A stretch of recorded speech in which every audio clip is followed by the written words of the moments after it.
Учурда Ысык көл, Нарын облустарынан башка аймактарда жазгы айдап себүү иштери кызуу жүрүп жатат. Быйыл жылдагыдан айырмаланып, өнөктүк бир айга эрте башталды. Ал эми таажылуу вирустун очогу болгон Ноокат районунда талаачылык жумуштары 20% аткарылса, Баткен районунда теңинен ооду. Өзгөчө кырдаал киргизилгенине карабай, дыйкандар жумуштарды өз убагында жүргүзгөн. Эми өзгөчө абал жарыяланса, бир топ тоскоолдуктар жаралып калышы мүмкүн. Мындан улам айыл чарба тамак аш, өнөр жайы жана мелиорация министрлиги айыл чарба техникаларын үрөөн жана жер семирткич жүктөгөн унааларды бир аймактан экинчи айылга өткөрүп туруу боюнча республикалык штабка кат жөнөттү.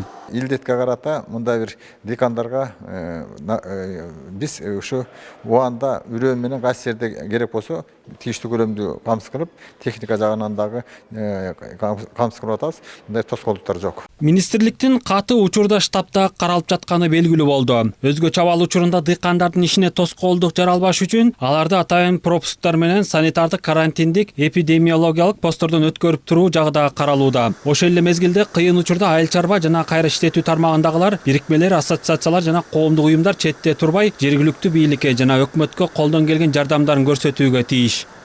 Ушу штаб коронавирус боюнча караштырып атат. Азыр болсо, мисалы, например, если ушу айылдардан продукты питания чыккандар болсо, шаарларга поставка болсо, контракт менен, алар болсо өзүнүн спискаларын болсо, штабтарга бериш керек. Министрликтин маалыматы боюнча учурда республика боюнча жазгы кылкандуу дан эгиндерин айдап себүү өнөктүгү дээрлик 40%га жыйынтыкталып калды. Былтыр 140 000 гектар жерге күздүк буудай, арпа эгилген. Азыркы тапта азыктандыруу иштери жүрүүдө. Акыркы бир айда унга суроо талап өскөндүктөн дыйкандар дагы дан эгиндеринин аянттарын көбөйтүүгө белсенип турушат. Быйыл мына дыйкандарыбызга көбүнчө мына буудайдын аянтына басым жасап, буудайдын аянтында көбүрөөк эгүү боюнча ушу кошумча үрөөн сурагандар болуп атат.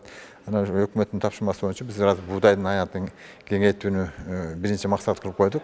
Şuğa bağıtlanıp hazır şu diykandarga жөнlü buğdayın ürünü эмес, сапаттуу ürünдөр менен камсыз кылуу боюнча аракеттер болуп жатат. Азырынча жазгы талаа жумуштарында тоскоолдуктар байкала элек. Буга чейин сапаттуу ürөөн менен камсыз кылууда маселе жаралып келген. Министрлик бул багытта иш алып барган чарбаларды дотациялоо боюнча мыйзам иштеп чыгып, ал кабыл алынган. Дыйкандардын сунушу менен климатка жараша өндүрүмдүүлүгү жогору болгон ürөндөр таратылып берилүүдө. Дүйшөн Шаршембеков, Алтынбек Сакиев, Нью ТВ.